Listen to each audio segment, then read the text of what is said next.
NTA जून 2 की studio. कहानी शुरू होती है प्रिंसेस एरोलान की डायरी में लिखी एक एंट्री से।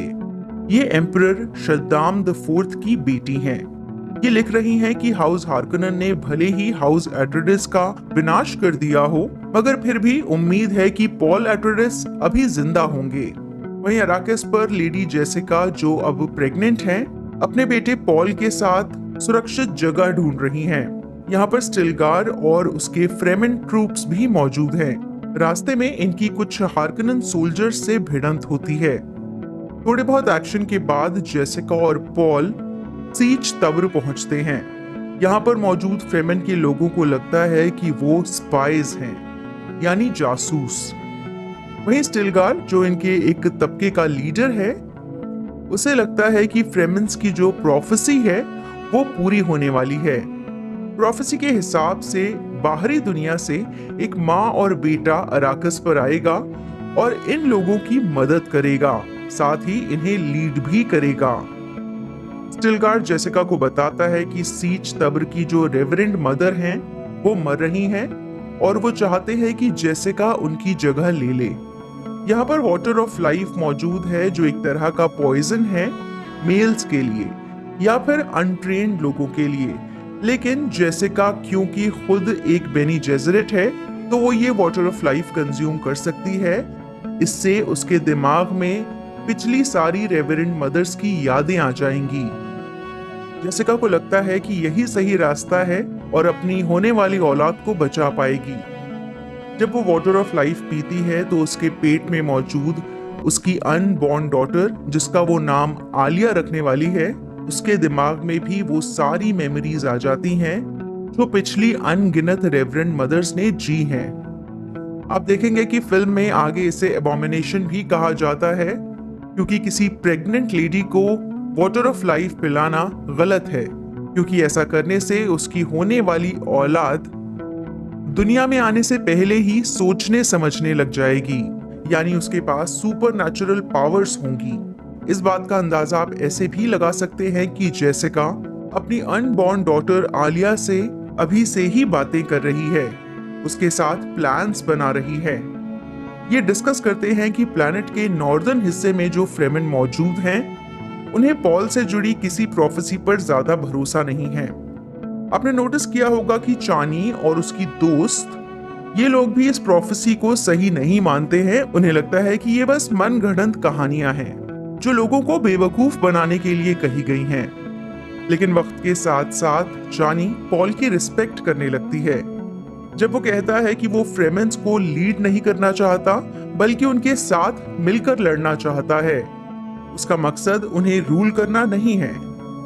पॉल और चानी को एक दूसरे से प्यार हो जाता है। पॉल फ्रेमन कल्चर को पूरी तरह से अपना लेता है। वो वहाँ की भाषा भी सीखता है और खुद एक फिदाइकिन फाइटर बन जाता है। इसके अलावा पिछले सीजन में हमने जो सैंडवर्म देखा था, पॉल इस लायक हो गया है कि अब उसे राइड कर रहा है। वो उस पर सवार होकर एक जगह से दूसरी जगह जाता है। एक सीन के दौरान कुछ हार्कनन सोल्जर्स एक एरिया से स्पाइस निकाल रहे थे। तब पॉल फ्रेमन आर्मी के साथ मिलकर इन पर रेड करता है। धीरे धीरे फ्रेमन पॉल को नया नाम देते हैं। वो उसे उसूल या मुआद्दीब कहकर बुलाते हैं। अच्छा, इन लोगों ने हार्कनन्स पर जो स्पाइस रेड की थी, उसका एक बड़ा असर हुआ है। बैरन व्लादिमीर हार्कनन अपने नेफ्यू रब्बान को रिप्लेस कर रहा है। अब उसकी जगह लेगा उसका एक दूसरा नेफ्यू, जो बहुत ही ज्यादा क्रूअल लग रहा है। इसका नाम है फेद्रौदा। कहानी में अब हम एक और बेनी जेजरेट से मिलते हैं। इनका नाम है लेडी मार्गरेट फेंड्रिंग। फेद्रौदा को इवेलुएट करने पहुंचती हैं। वो जानना चाहती हैं कि क्या ये क्विसेट्स हद्राक है। आपको याद होगा कि पॉल को लेकर भी बेनी जेजरेट्स के बीच ये थ्योरी है कि वो क्विसेट्स हद्राक हो सकता है, और अगर वो खुद ये नहीं है तो उनकी जेनरेशन में आगे कोई क्विसेट्स हद्राक हो सकता है। बेनी जेजरेट्स का मानना है कि सालों में एक बार कोई मेल बेनी जेजरेट बनता है। आमतौर पर इस कम्युनिटी में औरतें ही रहती हैं, लेकिन प्रोफेसी के हिसाब से एक दिन क्विसेट्स हद्राक आएगा जो सबसे ज्यादा पावरफुल होगा। लेडी जेसिका को लगता है कि उनका बेटा पॉल इस प्रोफेसी को पूरा कर सकता है। फिर अराकिस पर जेसिका अब साउथ के हिस्से में ट्रैवल करने वाली है। वो वहां पर मौजूद फ्रेमन कट्टरवादियों से मुलाकात करेंगी। ये वो लोग हैं जो पॉल से जुड़ी प्रोफेसीज पर यकीन करते हैं। वहीं पॉल खुद नॉर्थ में मौजूद है। उसे इस बात का डर है कि जो विजन्स उसे नजर आ रहे हैं वो इस बात का इशारा करते हैं कि आगे एक खतरनाक जंग होगी। अगर वो साउथ की तरफ गया और लोगों ने उसे मसीहा मान लिया तो एक होली वॉर होगी जिसे वो रोक नहीं पाएगा। इन सब के बीच उसके साथ कुछ अच्छा होता है। वो गर्नी हेलिक्स से दोबारा मिलता है। गर्नी यहाँ पर किसी तरह से सरवाइव कर रहा है। वो उसे हाउस एट्रेडिस की एक छुपी हुई जगह पर लेकर जाता है जहां पर इन्होंने बहुत सारे बॉम्ब्स रखे हुए थे। पेथरौथा ने नॉर्थ के हिस्से में मौजूद फ्रेमन के सीच टावर पर अटैक कर दिया है, जिसकी वजह से पॉल और यहाँ मौजूद बाकी सर्वाइवर्स को साउथ की तरफ निकलना ही पड़ता है। इस दौरान चानी की दोस्त की फेदरौथा के हाथों मौत हो जाती है। ऐसा वक्त आता है जब पॉल को भी वाटर ऑफ लाइफ पीना पड़ता है, जिसकी वजह से वो कोमा में चला जाता है। चानी को जब इस बारे में पता चलता है तो वो बहुत गुस्सा होती है, लेकिन जेसिका उसे कुछ करने के लिए मना लेती है। वो कहती है कि इस लिक्विड के साथ अपने आंसू मिलाओ, इससे पॉल ठीक हो जाएगा, वो आंखें खोल लेगा। पॉल को जो विजन्स पहले दिख रहे थे अब और ज्यादा साफ हो गए हैं। उसे एक साथ पास्ट, प्रेजेंट, फ्यूचर सब कुछ दिख रहा है। वो अपनी उस बहन को देखता है जो अभी पैदा ही नहीं हुई। उसे फ्यूचर में वो कैसी दिखेगी नजर आता है। साथ ही उसे ये भी दिखता है कि अराकिस पर एक दिन पानी होगा। एक और बड़ी सच्चाई पर से पर्दा हटता है जब उसे ये पता चलता है कि उसकी माँ जेसिका बैरन हार्कोनन की बेटी है। बेसिकली उसे पास्ट तो दिख ही रहा है, आगे होने वाले सारे पॉसिबल फ्यूचर्स भी नजर आ रहे हैं। वो जानता है कि उसके मसीहा बनने से दुनिया में बहुत ज्यादा खून खराबा होगा।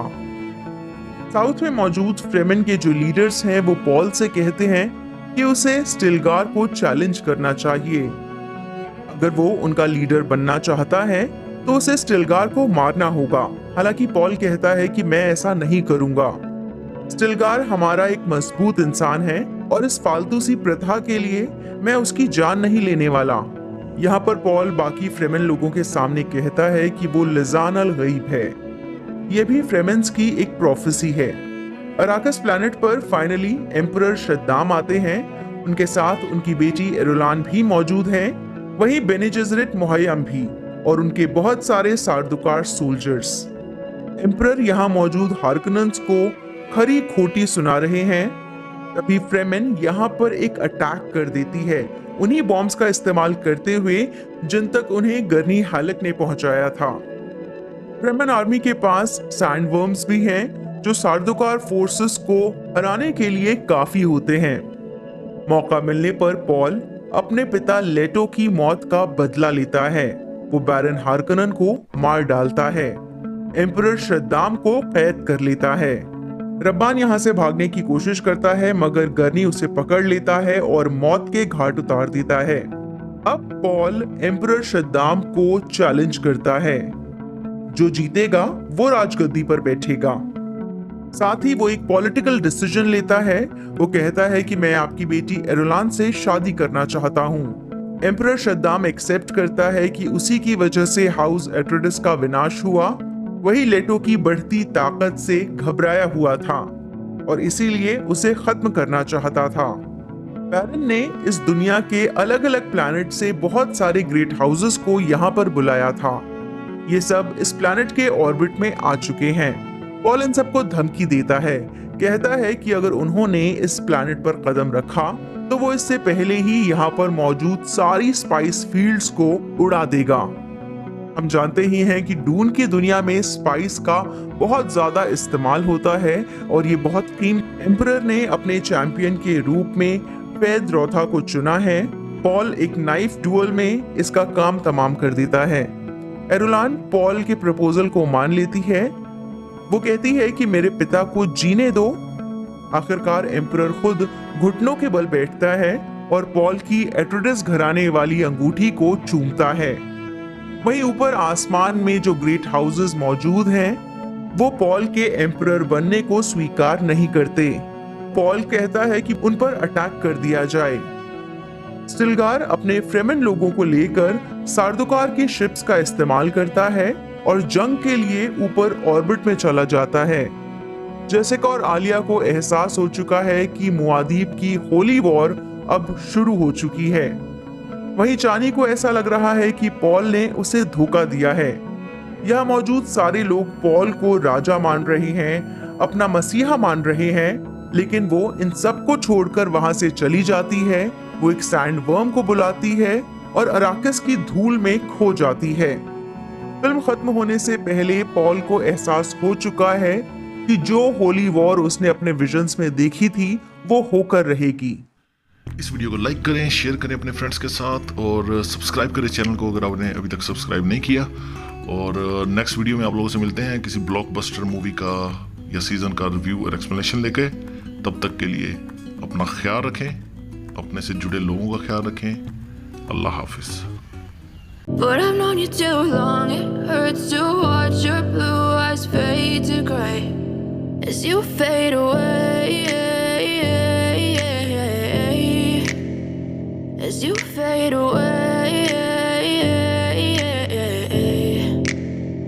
Yeah, I'm about to fade away, 'cause every time I wake up I feel like it's Monday. Something's going wrong with all the chemicals up in my brain. All of a sudden I don't look at anything the same way. Gotta build up of my thoughts sitting in an ashtray. I'm sorry that I'm so inconvenient, okay. Just let me be me and I'll stay out of your way.